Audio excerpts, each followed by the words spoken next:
Hello guys! Welcome back to our channel RK vlogs. అందరూ ఎలా ఉన్నారు? బాగున్నారా? ఇదొచ్చేసి నిన్నటి ట్యూస్‌డే వ్లాగ్ అనమాట. ఇంకా ట్యూస్‌డే అయితే మార్నింగు 6:30 అయింది టైం వచ్చేసి. ఇంకా మార్నింగ్ పక్కనేమో రైస్ పెట్టేసాను కుక్కర్‌లోను. నెక్స్ట్ ఇడ్లీ వేస్తున్నాననమాట. టైం వచ్చేసి చెప్పాను కదా 6:30 అయింది. ఇడ్లీ వేశాను. ఇంకా పిల్లయితే నిద్ర లేచింది. దాంతో ఇంక ఇడ్లీ అది పక్కన పెట్టేసి వేసిన తర్వాత బ్రష్ అది చేయించొచ్చాననమాట. నెక్స్ట్ అయితే ఇంకా పిండయితే ఫ్రిడ్జ్‌లో పెట్టేయాలి. ఇప్పుడు స్నాక్స్ అన్నీ ప్రిపేర్ చేసుకోవాలనమాట. స్నాక్స్ పెట్టాలని బాక్స్ ఇది బయట తీసి పెట్టుకున్నాను. అన్ని మామూలుగా ఇప్పుడు ఇడ్లీ చేస్తున్నాను కాబట్టి చట్నీ అయితే గుళ్ళు చట్నీ చేస్తున్నాను. ఇంకా పిల్లకి మామూలుగా పంచదార ఏసి పెట్టేదాన్ని. ఇంకా పంచదార కూడా స్కిప్ చేసేసాను. స్కిప్ చేసి ఇప్పుడు చట్నీ అయితే చేస్తున్నాను. ఈవేళ అయితే బెండకాయలతో పులుసు పెట్టాలనుకుంటున్నాను. అందుకని చెప్పేసి బెండకాయలు ఇంట్లో ఒక ములక్కాడ కూడా ఉంది. ఇంకా అందుకని ములక్కాడ కూడా వేసేద్దాంలే పులుసు బాగుంటుంది కదా అని ఇంకా చేస్తున్నాననమాట. ఇప్పుడైతే ఇంకా ఈ గుళ్ళు అన్ని వేయించేసుకొని పక్కకు తీసేస్తే ఇందులో అయితే పులుసు చేస్తాను. ఫస్ట్ అయితే పులుసుకి మామూలుగా కొంచెం మూకుల్లో ఆయిల్ వేసుకొని దాంట్లో కొంచెం ఆవాలు, మెంతులు, ఎండుమిరపకాయలు, జీలకర్ర అలాగే నేను వెల్లుల్లిపాయ పోపు అయితే వేశాను. ఇవన్నీ వేయించేసాక కొంచెం కరివేపాకు వేసేసి బెండకాయ ముక్కలు కూడా వేయించేసాననమాట. మామూలుగా బెండకాయ ముక్కలు ఒక 5 మినిట్స్ అలా వేయించాక నెక్స్ట్ అయితే ఇప్పుడు చింతపండు పులుసు వేసేసాను.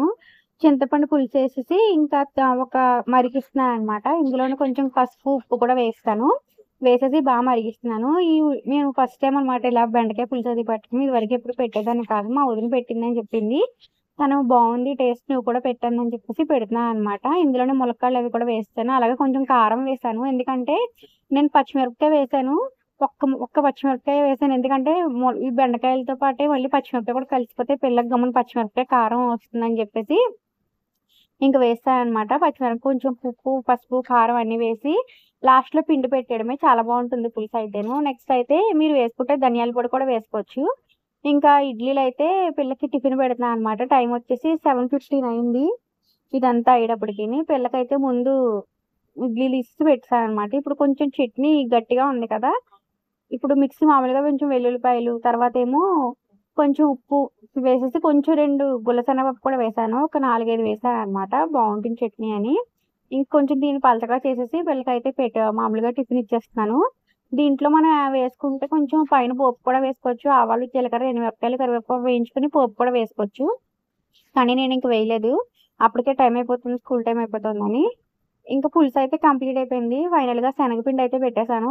శనగపిండి పెట్టేసి బెల్లం కూడా వేసాను. చెప్పడం మర్చిపోయాను. బెల్లం లేకుండా పులుసు ఎలా పెడతాను చెప్పండి. బెల్లం కూడా వేసాను. గుర్తొస్తానా? గుర్తొచ్చినప్పుడు సాయంత్రం ఇంటికి వచ్చేస్తానే అనుకోయే. ఓకేనా? చెప్పులు వేసుకో.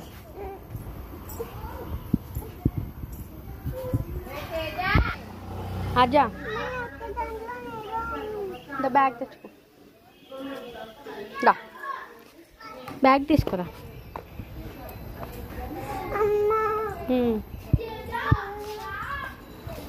ఇంకా దీన్నైతే ఇప్పుడు స్కూల్‌కి పంపిస్తున్నాను అనమాట. చెప్తోంది నువ్వు గుర్తొస్తున్నావు నాకు స్కూల్‌లో అది ఇది అని చెప్పేసి ఏడుస్తోంది. ఇంకా అది ఇది చెప్పేసి దాన్ని ఊరుకోబెడుతున్నాను. ఇంక మా పిల్లయితే స్కూల్‌కి వెళ్ళిపోయిందనమాట. బాయ్ చెప్పేసి కుక్కకి బాయ్ చెప్పేసి ఇంకా ఆటో ఎక్కేసి వెళ్ళిపోయింది స్కూల్‌కి. మేము తర్వాత ఇంకా ములక్కర టమాటా కూర అదే వండాను. వ్లాగ్ అయితే ఏం షూట్ చేయలేదు. That's the vlog friends. మీకు గనక మా వీడియోస్ నచ్చితే మా ఛానల్ లైక్ చేయండి, షేర్ చేయండి, సబ్స్క్రైబ్ చేయండి అండ్ కామెంట్ చేయడం మర్చిపోకండి. Thank you guys for watching the video.